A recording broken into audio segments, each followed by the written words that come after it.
Britain's economy is in freefall. Taxes are crushing businesses, debt is spiraling out of control, and jobs are vanishing. Starmer's policies have created this mess, but he doesn't want you to know that. So, what's his solution? Rig the next election. We're about to expose Starmer's desperate plan to stay in power, from scrapping voter ID to cancelling local elections. Let's talk about the economic disaster Starmer doesn't want you to see. Things aren't great, and the reality is worse than what they're telling us. So, what's really going on with Britain's economy under Starmer? It's not a pretty picture. Businesses are struggling big time. Taxes are crushing small businesses left and right. We're talking about a £25 billion increase in national insurance. It's a massive hit that's destroying jobs. Experts say it could wipe out 100,000 jobs. That's 100,000 people who might be out of work because Starmer can't get his act together. Our national debt is spiraling out of control. Starmer is throwing money around, but where's it all going? The Office for Budget Responsibility says that even with Labour spending an extra £70 billion, our economy is going to grow at the same rate as before. All that money for nothing. Jobs are disappearing faster than ice cream on a hot day. It's not just small businesses hurting, big companies are feeling the squeeze too. The CBI says businesses are still trying to figure out how to deal with all the new measures from the budget. The outlook for the new year is grim. People are being cautious with their money, and who can blame them? Starmer is trying to tell us everything's fine. He's pointing at a few cherry-picked stats while ignoring the big picture. It's like he's living in a different country. He keeps talking about growth, but where is it? His policies are doing the opposite. They're stifling growth, creating a toxic environment for businesses. Real people are feeling the pinch. It's families struggling to make ends meet. It's small business owners lying awake at night, wondering if they'll have to let people go. It's young people looking at a job market that's getting worse by the day. Starmer's policies have created an economic nightmare. He's piling on tax misery across the board. And for what? Where's the plan for growth? Where's the strategy to turn things around? It's nowhere to be seen. Now he's desperate to hide it from you. Why? He knows that if people see the real state of the economy, his days are numbered. He's trying to pull the wool over our eyes, hoping we won't notice that the ship is sinking. But we're not falling for it. We can see what's happening. We can feel it in our pockets, in our communities. The economy is in freefall, and Starmer is at the controls, pushing all the wrong buttons. So, what's next? Well, that's where things get really interesting. Starmer knows he's in trouble. He's sweating bullets, looking for any way out. And that's why he's cooking up something big, something that could change everything. He's getting desperate, and desperate people do desperate things.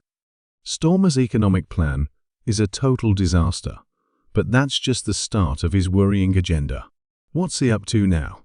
Well, it looks like he's cooking up a scheme to stay in power, and it's pretty shocking. Starmer is starting small, but his plans get bigger and more concerning as we dig deeper. First, he wants to scrap voter ID laws, the very laws brought in to stop voter fraud. Starmer wants to get rid of them. This idea comes straight from Labour's think tank, the Institute for Public Policy Research. They're closely linked to the party and often shape Labour's policies. They're claiming we're at a tipping point where elections might lose legitimacy, so their solution is to get rid of photo ID requirements. It's a strange move, especially when you look at other countries. Most European nations require some form of ID to vote. So why is Starmer so keen to buck this trend?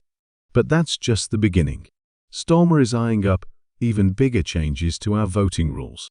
There's talk of letting foreign nationals vote. We're talking about millions of people who aren't British citizens potentially getting a say in how our country is run. Deputy PM Rachel Reeves is already dropping hints about enfranchising people and looking at voter ID. It's a massive shift from how most democracies operate. And here's where it gets really concerning: local elections. Yes, Starmer is trying to cancel some of those too. Nigel Farage is saying Labour wants to reorganise local government, which could mean suspending elections in areas where other parties are gaining ground. It's like Starmer is rewriting the rulebook to keep himself in Downing Street. After all that economic chaos we talked about, you'd think Starmer would be focusing on fixing the country. But no, he's busy trying to change the rules of the game. Critics are calling it a shameless attempt by Labour to rig elections in its favour. They're saying it undermines the whole integrity of our electoral process. All of this scrapping voter ID, letting foreign nationals vote, cancelling local elections, is not about making voting easier or fairer. It's about consolidating power. It's about Starmer doing whatever it takes to keep his job, even if it means messing with the very foundations of our democracy. And why is he so desperate? Well, I think we all know the answer to that. He knows that if people get a fair chance to have their say, he's out. His economic policies have been a disaster. The country is in a mess, and instead of facing up to it and trying to fix things, he's trying to change the rules so he can't lose.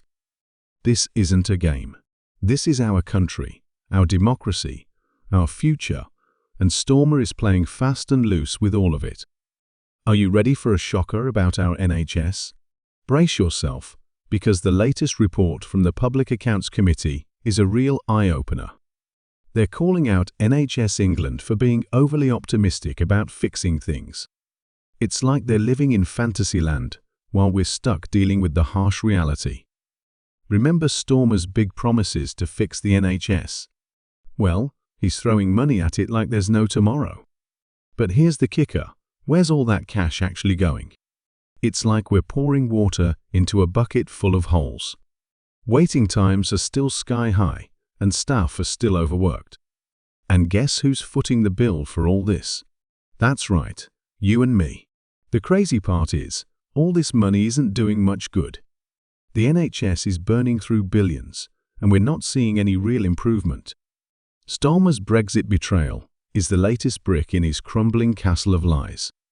After promising to respect the 2016 referendum, he's now plotting to drag us back into the EU bit by bit. It's a shocking turn of events that ties right into his NHS disaster. Remember how Starmer swore he wouldn't try to rejoin the EU? Well, those promises have gone up in smoke. He's been cozying up to Brussels, talking about closer alignment with Europe. It's like he can't wait to jump back into bed with the EU. This whole Brexit betrayal is just another lie in Starmer's crumbling castle. His economic policies have failed, his power grab is underway, and now he's looking to Brussels for a lifeline. The question is, will Britain let him get away with it?